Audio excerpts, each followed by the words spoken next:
Welcome to the Money Insights Podcast, where high-income earners come to learn wealth-building strategies that will take them from high income to high net worth.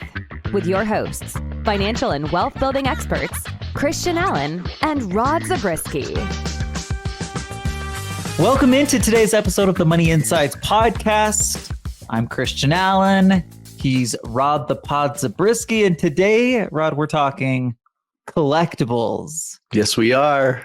I think the question is does anybody actually invest in collectibles? That's my first question. Now, I should be really clear. This is Rod's idea. Rod wanted to do the collectibles pod, and I'm just along for the ride. I'm just kidding. I actually like collectibles, and to your point, when we were talking before the pod, Rod, that rhymed. Before we got on here, I actually do have a collectible. Yes. So yes, I'm a collectible investor. And at the time, you weren't necessarily thinking of it that way, but that was definitely an angle. There was a method to buying it that way. So you're right. There was a method to the madness. Okay, so we'll get into that. Okay, so today we're talking collectibles, Rod, and I think this is one of those topics that people hear about, and they think, oh, that sounds like an interesting idea. That sounds kind of fun. But I think most people are kind of like, well, you invest in real estate. Like, you don't really invest in like watches and cars, do you? But here's the deal. You, who meets with people constantly, do see these things, and they actually can have a powerful, impactful place, and they can be kind of fun, right? Yeah. So investing doesn't have to be all work. It can be fun. And so when you get into the collectible world, you get the benefit of being able to kind of go in whatever direction you have interest. Anyway, Okay, so that being the case, Rod, let's start under to get a feel what collectibles are. Where do you want to start? Yeah, well, maybe the best place to start is this. When we often talk about investing in alternatives, the easy ones are real estate and business. And often what happens is we're like, someone wants to know, well, what kind of things do you mean when you say alternatives? And we inevitably we say real estate and business and other things. The other stuff. Yeah, the other stuff, notes and all the 53 different types of real estate investing you can do. And then we're like, okay, maybe precious metals or private equity. Anyway, but to your point, it almost starts and ends with real estate and various types of business. Yeah. So we wanted to bring in something a little bit different. And again, we do see people on a regular basis who invest in various types of collectibles. Yeah. So this ended up being a topic where, like you say, we hear about it on a regular basis, but we've never really explored it on our podcast or in any of our webinars or presentations or whatever. So we're like, man, we should should touch on it. So so Rod, what are collectibles? Define it a little bit. Yeah, so they're tangible, right? And we're gonna speak about tangible because I know there are non-fungible, whatever. There are other things out there that are Okay, so tangibility is important in this conversation. That's what we're focusing on. Yes, tangible objects, and they're valued. They have desirability to them because of nostalgia, some rarity, some historical significance, aesthetic appeal, even sometimes a mistake that was made with one batch that then all of a sudden that's why it has value. So, but it's just whatever people like. That's really what it comes down to. I think I might have another collectible, Rod. Okay. I just thought of it. Well, once we go into sharing our own stuff, I'll get into it. It just crossed my mind. I'm like, oh wait, I've got another fun one. But what you said kind of rang a bell to me. I'm like, oh yeah, it's these types of things. And suddenly it came to my head, and man, I am excited to share because this thing is worth top dollar. Okay. But that's the thing is it's worth its financial worth is beyond its intrinsic value, right? That's very much the case. If you think about a baseball card, obviously it takes 10 cents to put together a baseball card. And yet if you've got Nolan Ryan's rookie card, that thing, especially if it's in mint condition, man, I remember the good old days, Rod. I was never a baseball card collector. I never got into the cards, but my older brother did. And he had this when he was young. I remember him having this big like baseball box. It had a big like plastic baseball player on the top of it. You'd open it up and you'd have all of his, and I'm sure he didn't have a single valuable baseball card in that collection, but he was all out, man. He was collecting those. So the interesting thing though is that like we see some of these. I'm thinking about like Michael Jordan memorabilia, right? Yeah. You see that stuff can go for crazy amounts of money. Yeah. And so if you owned it and were willing to be patient, like it absolutely could be something that provides a significant return, or you can just keep it for nostalgic purposes. But again, having the value with it does give you an option, if and when you were in a difficult situation and needed to find something of value to sell. Yeah. Well, and the people who are doing it and being strategic about it, it's trying to like build to a place where you can sell it for more, right? So you buy it. Yeah. And like you said, it can be like holding that value. And for a lot of people, it does that partly because it has some meaning to them as well. That's why they bought it in the first place. And then there are others who are just looking for these opportunities to buy it and sell it. And for whatever reason, they're able to, make a lot off it. And sometimes it's strategic, right? If you're really into this kind of thing and you're like going around to yard sales or something and finding rare stuff that the seller just doesn't realize what they have, well, there can be something to that. But even in just like the open market of collectibles, we talk to people who buy and sell and somehow they just know the way to buy it at one value and turn around, whether it's soon or years down the road, and sell it and just make a really good profit on it. Well, in a lot of ways, it's not any different than someone who's good at investing in real estate. If you spend your time, energy, effort investing in watches or cars or whatever it is, and learn how it works, then you can do a lot with it. And so one of the fun, like, again, I keep hitting on this, but one of the bigger appeals to investing in collectibles is that a lot of times they can be things that you really enjoy, you're interested in. And so it becomes less work to put into that and more like a hobby almost. But what's better than a hobby that you can like make some serious money on too? Right. Well, and I think that's one of the reasons why often it brings value is it's rare, right? Or vintage or whatever. And there's probably not a lot of people who know about it and want it, but those people who do know about it and want it are willing to pay a lot for it to get it. So that's what kind of adds to that. Smaller market. Yeah. It's has a niche market, but like you said, oftentimes the people who are interested in it in collectibles have a lot of money, right? Like I would say that it's pretty common for when we do see people who are investing in collectibles, most often they're doing pretty well and maybe they've started in some other area and then like graduated or decided to take a little bit of a detour and go into something that's a little bit more, a little bit interesting to them. Okay, Rod, so tell me this. What do you see or what do collectibles offer? What's the appeal to collectibles that we may not typically get with like, a more traditional investment, just stocks, bonds, mutual funds, whatever? Yeah, great question. I think in some ways it is in and of itself a unique category that not everybody is participating in. We kind of talked about that already. Yeah, so there's some like exclusivity to it. Yeah, and then for the people that I often talk to, it is something where they either just got really enamored by the idea of getting involved with it, or they just happen to like it. And all of a sudden they're like, oh, but not many people know this, but if you can find this, that, or the other of this category, and like we've been using examples, right? Pens or cars or baseball cards or whatever. And again, we'll get into more examples of what these are, but then it almost like you fall into it. And because of the hobby, because of the interest, because something you already have, or maybe your grandpa, introduced it to you or whatever. And so a lot of people just end up falling into it.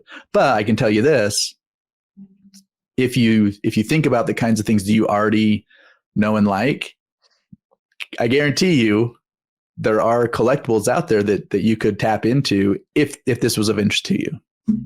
Okay, so it could be like you're saying here, it could be something that you're interested in. That's a benefit. What about from a return perspective, right? Because at the end of the day, we're talking about collectibles as an investment. How does like the risk return profile compare to other types of things? And maybe what can we expect going in, or what are we trying to get going in? Right, and that very much depends on what it is. And timing as well. So, for example, you think about like a Michael Jordan type of memorabilia. Well, chances are it was most valuable around the time he retired. For the second time. Yeah, maybe. Although today, man, like if you sell a card for Michael Jordan card from back in the day, 25 years later, it's not that often. But I occasionally, I'm a sports guy. I like tapping into the Ringer and the Athletic. And so like sometimes I'll see these emails that come across and it's like XYZ Michael Jordan card sells for $7.8 million or something like that. Right. Yeah. So it can be huge regardless. And Michael Jordan was maybe not the best example because, so I did collect baseball cards as a kid. And my initial like prized card was Don Mattingly. Because it was I don't even know who that is. He played for the Yankees, and that's actually bringing up my point. Okay, so he played for the Yankees. I think he was drafted in 1983 or something, maybe even a couple of years before. The year I was born. And I was already collecting cards at that point. I was 8 years old, and I just got lucky, right? Again, lucky. Yeah. Anyway, so I had his rookie card. So then I tried to preserve it in a hard plastic. Yep. Nice. And so does it reside there today? It is still in the hard thing. Oh man. Well, so put it this way. Should we go put that on the market? It had its highest value when he retired. So that was actually why I brought that up. Okay, that makes sense. So for a player like that who a lot of people of that generation know and knew and followed and whatever, so there was some nostalgic value to it. And there might be a few people out there that would care about it now, but it rose at its highest value was when he retired. So getting back to your earlier question, it's going to differ from item to item as to how you can do those things. But there are trends, right? There's pricing history on that individual item or in that category where you could follow a trend and say, okay, this, whatever it is, is worth this right now. I'm going to buy it. And because of certain things that are anticipated to happen between now and whatever, later this year or 5 years from now, whatever it is, the trend is going to push this value higher. And you would know that because you've studied it, you've seen it, you've looked at other items in that category. Yeah, that makes sense. That makes a lot of sense. When I think of like the value proposition of investing in collectibles, there's two things that are coming to my mind right now. And then I'm sure there's a lot of other benefits, but here's two that are coming. Number one, diversification. Yeah. Right. So we haven't really talked about that. Obviously, if 80% of what I do is in real estate, then there's probably some logical sense in investing in other things so that when real estate isn't doing as well as we hope, we have opportunities that could be still doing well. Yep. So certainly collectibles are a form of diversification.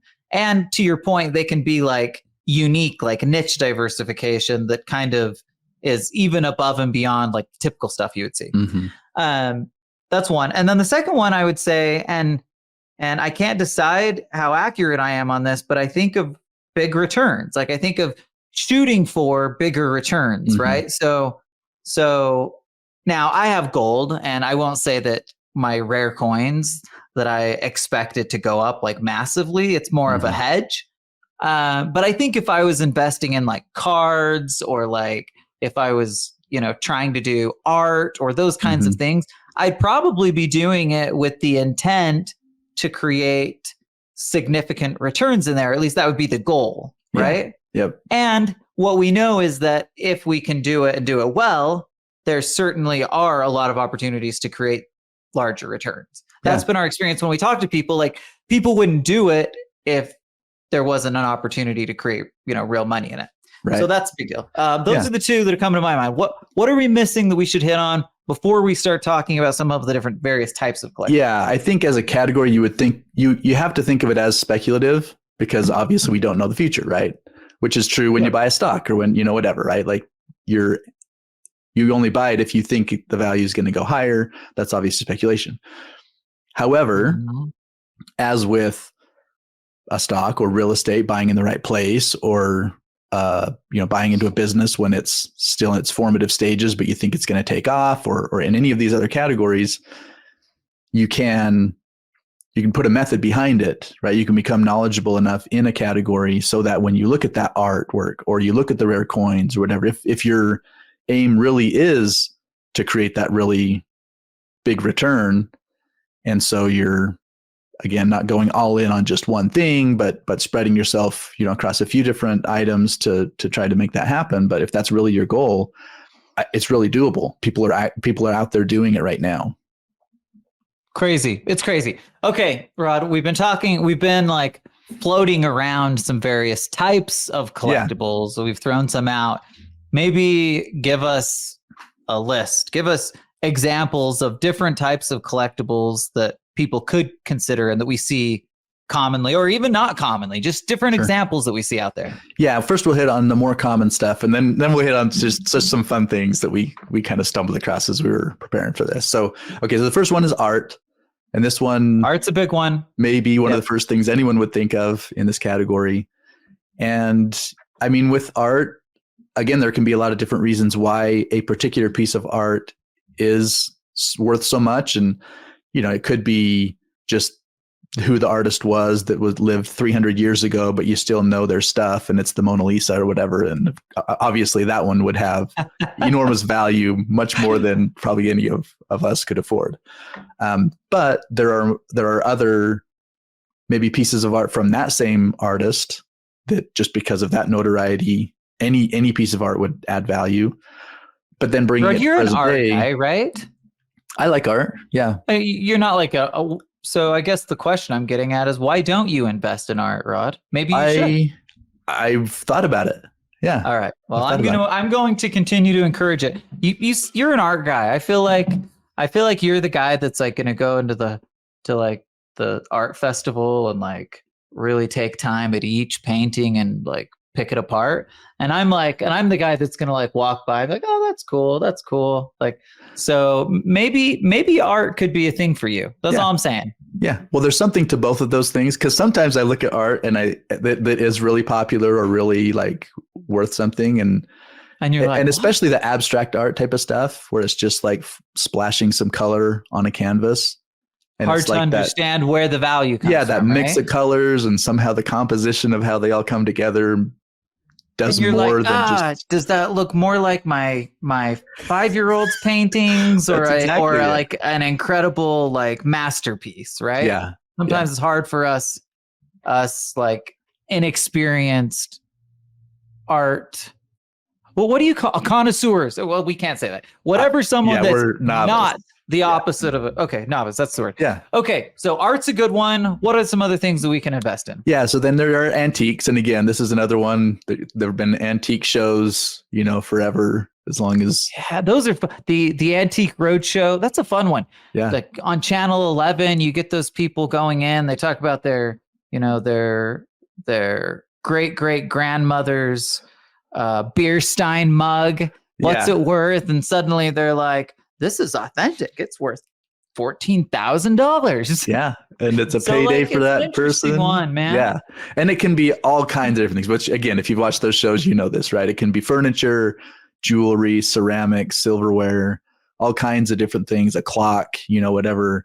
But again, it's like, where was it made? Who was it made by? What time period? Where, is it a knockoff? All that kind of thing.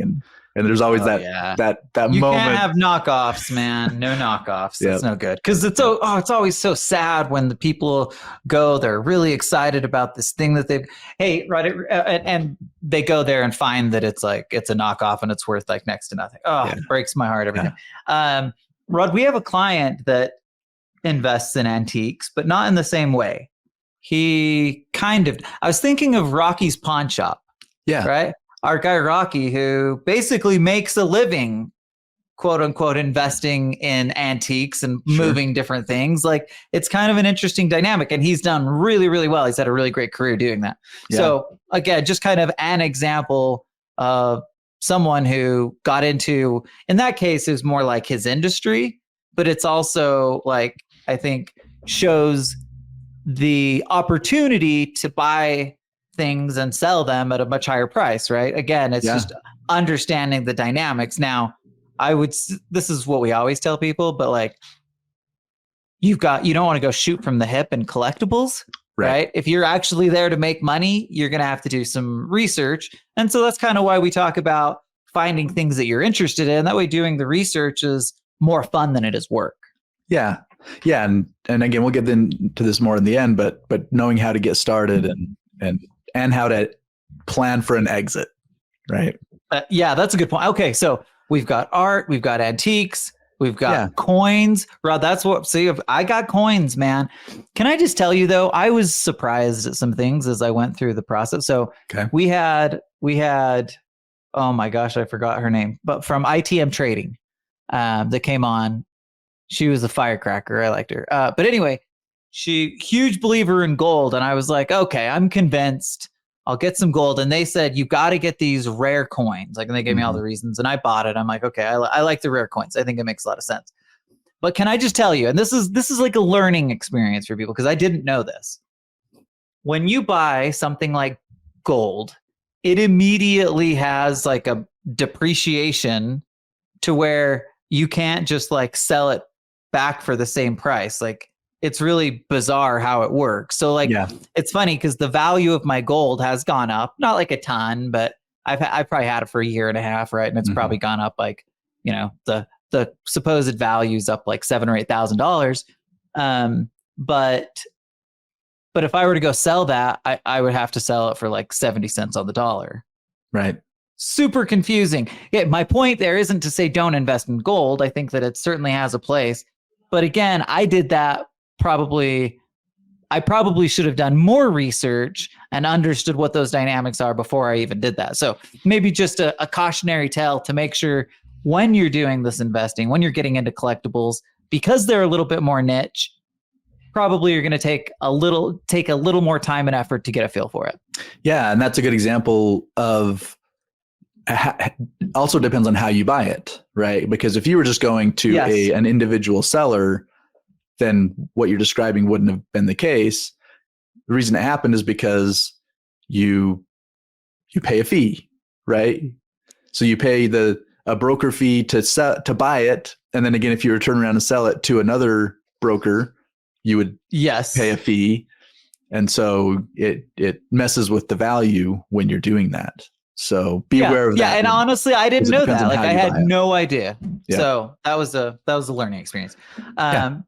Okay, so we've got art, antiques, we've got coins and stamps. Okay, Rod, this is a good one. Well, I say it's a good one just because I think of all the examples of how stamps just on their own go up in value, but rare stamps, that's kind of a thing. Yep. What do you know about rare stamps? I know just a little bit, but just basically what you're saying, like, and what we described earlier, the stamps that have value because there were very few that were printed, or it has some just really significant tie to an historical event or something like that. So that's what brings the value, right? It's not the paper it's on, it's the what it is and the significance. it's not the little bit of sticky part. Okay. All right. So art, antiques, coins, rare books and manuscripts. That's kind of a fun one, man. If you're into rare book, and I haven't met anybody that does this, but I think it's kind of a fun idea. When I think about it, I'm like, like you could actually have a lot of fun going to like old bookstores and like making this kind of a hobby thing. But again, a hobby that can produce like real money, real results. So it's kind of fun that way. And then manuscripts is an interesting one too, because you take a handwritten document from, whoever, Thomas Jefferson or something, and that has value. That would be super cool. Right. That would be super cool. A lot of that kind of stuff. Again, going back to the kind of historical. And get Hamilton. I want some Hamilton writing. There's got to be a lot of that out there. He wrote a ton. I He hear. was a prolific writer. That's what the play taught me. Yeah. Rare book. Okay, vintage toys and comics, Rod. Do you have any vintage toys? I mean, I probably do. They're definitely not in mint shape. Maybe one of those like old horses that like you go down and say, like, if you've got one of those, Rod, that could really be worth something. Yeah, or I'm thinking like some of the Fisher Price stuff that I grew up with as a kid, and some classic Tonka trucks. Yeah. Yeah, they're not in good condition, unfortunately. So we actually played with our toys. That is going to be a problem. Lincoln Logs probably aren't worth much. Okay, but it's kind of a funny idea, right? And we certainly know comics, right? Comics are huge. Mm-hmm.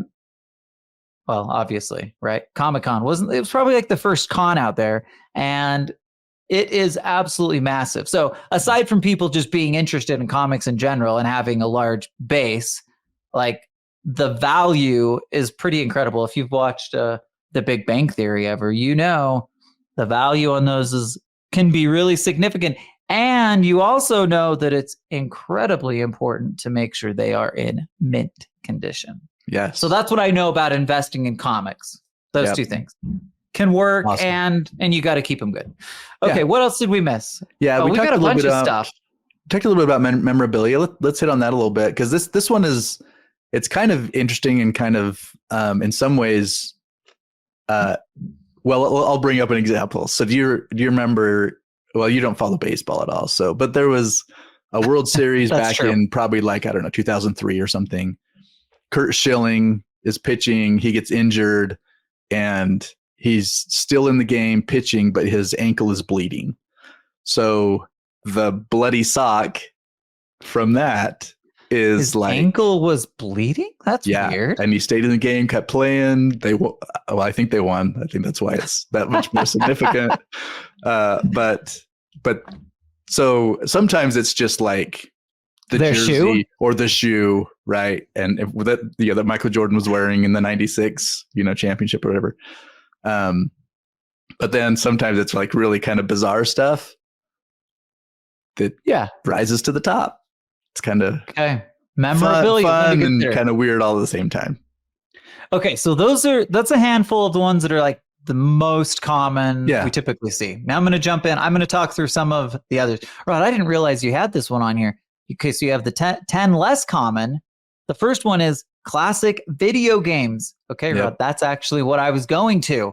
Okay. I have got some classic. I have got the original Nintendo box in like really good condition even today. Nice. So I don't know if it's worth any. Very first version, first version, and a good handful of those big old games. You had to like blow in them to try to get it to work when the console wasn't working. Yep.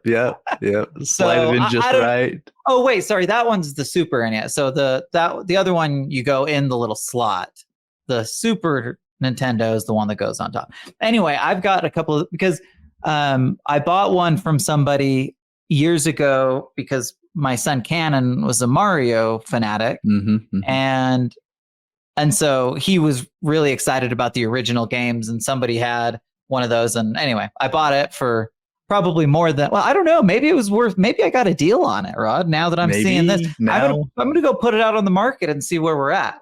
Actually, Canon would be mad at me, but okay. Classic video games. They're making them again now, so you could sell the old one and just buy a new one and make a profit. Well, okay, so I have that too. I have what happens is they make the new ones, but they're not quite the same. So I have a new one, and it's like a little console, and it just has 25 or 30 classic games built into it. Yeah. So it doesn't come with the games, but it feels like the classic one. You know what I'm saying? So anyway, that's fun, but I think you can buy that for a couple $100. Yeah. Okay. Yep. So classic video games, vintage movie posters. Okay, that's a fun one. Yep. Vinyl records. Oh man, I've heard. I only see that in movies, but people care deeply about their vinyl records. Well, and it's like it's making a comeback. Generally, vinyls on the whole, like people do that more of that now.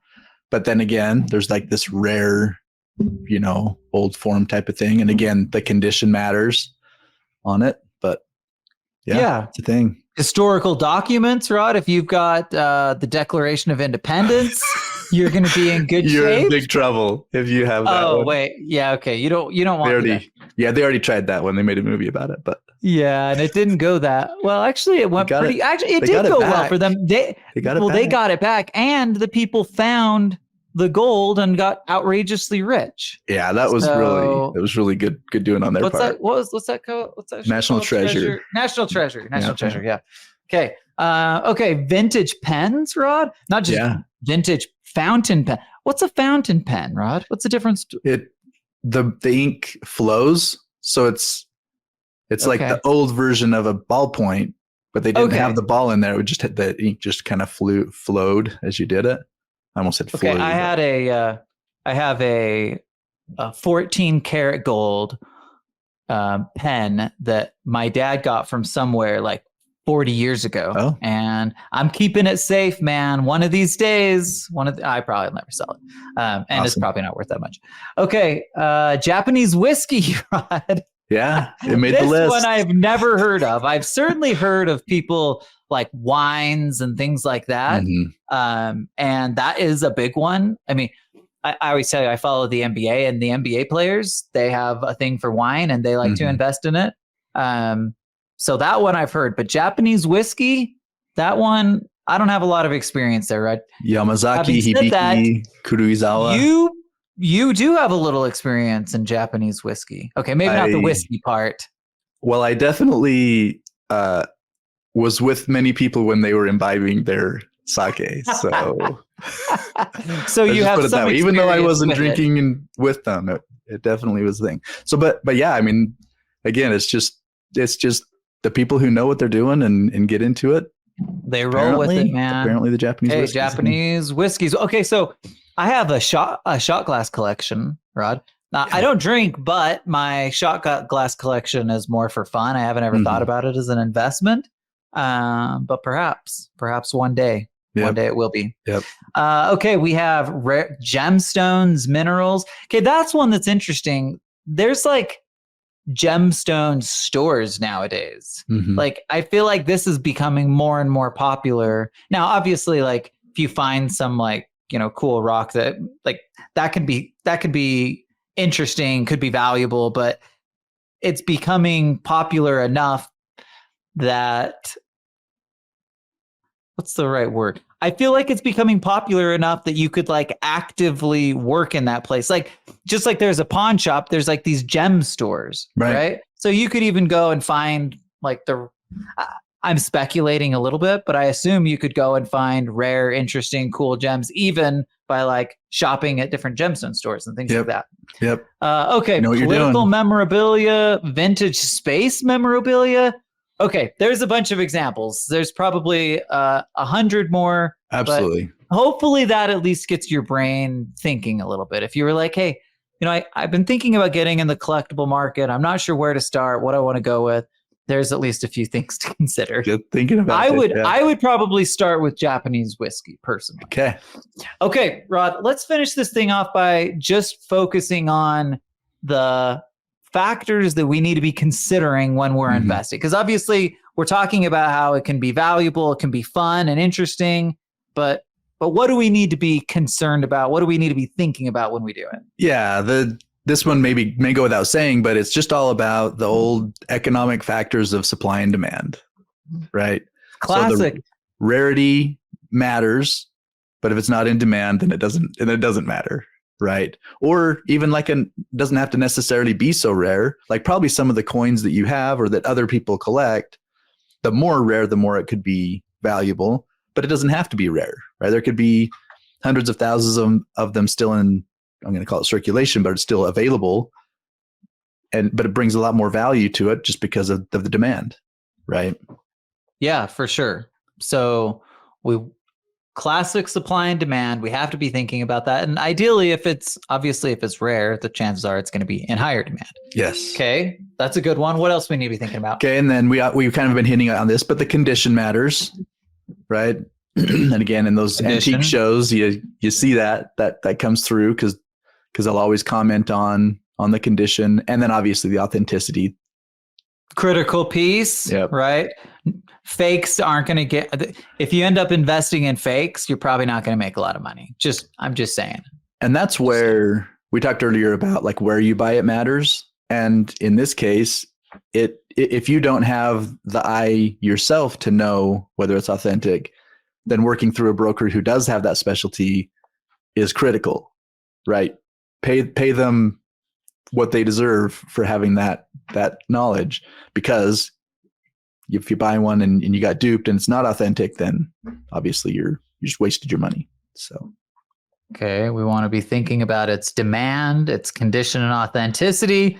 We want to be thinking about market trends. Yeah. Rod, again, what do you mean when we're talking? Like, what does that mean to people? Market trends. I mean, like, what do you think of? Yeah, I touched on it a little bit earlier, but there are, like, with an individual item, there are going to be trends depending on, again, let's just say it's an Olympic related something, right? And the Olympics are going to be happening in Paris here in a little bit.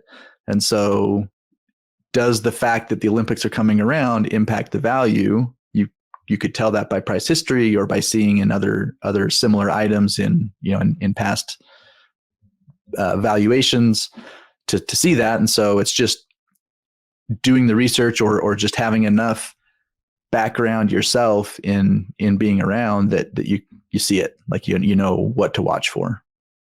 Okay, that's a good one. We've also got to be thinking about storage, because we've been talking about how we're looking for like tangible items. Yeah. Well, if I'm going to invest in cars, I probably don't just want to put them in my like front drive. I've got like this, I don't know, what's a really expensive Model T? I don't, because I don't know cars, but I've got my Model T. I probably need a place to put it. Yep.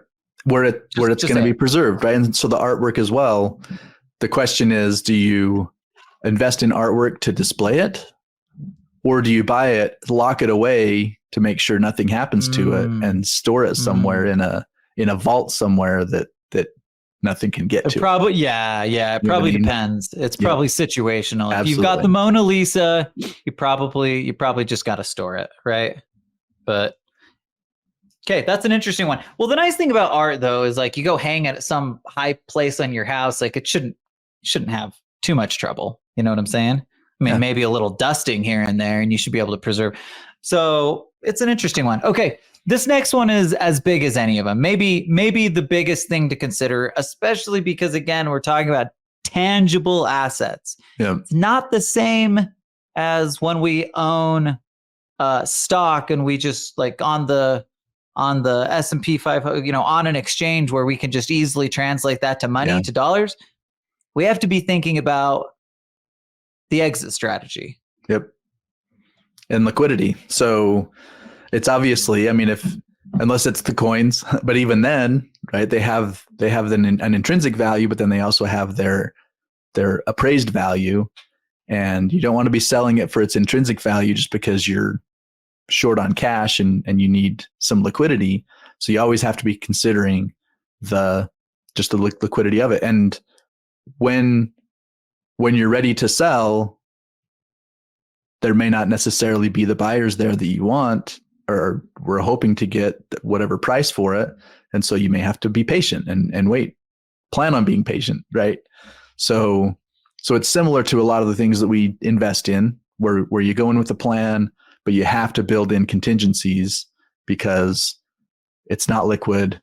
You can't control when is the best time to sell it. And so you have to build in a lot of flexibility with that.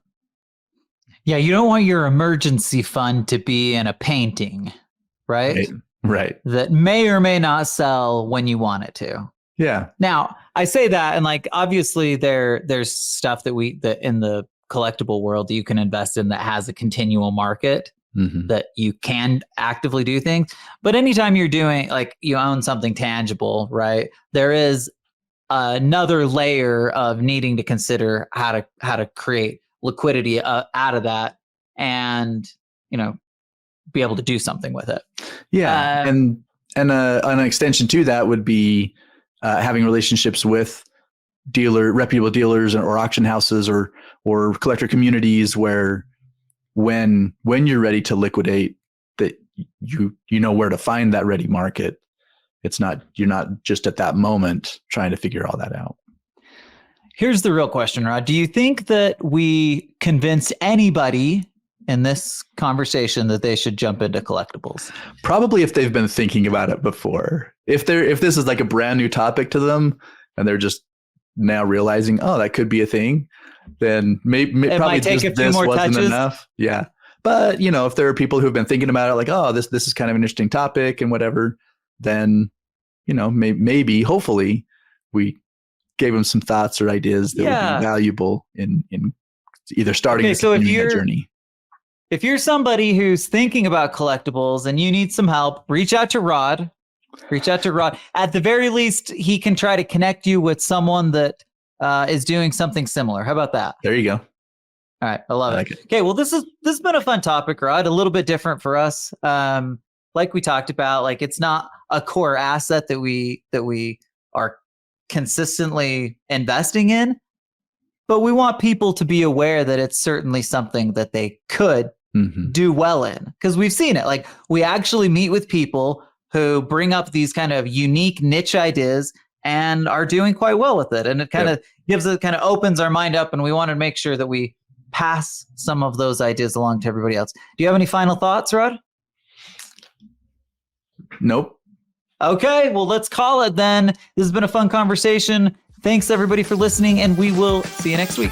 Thank you for listening to the Money Insights podcast. To learn more about the financial and business strategies discussed in this show, please visit moneyinsights.net.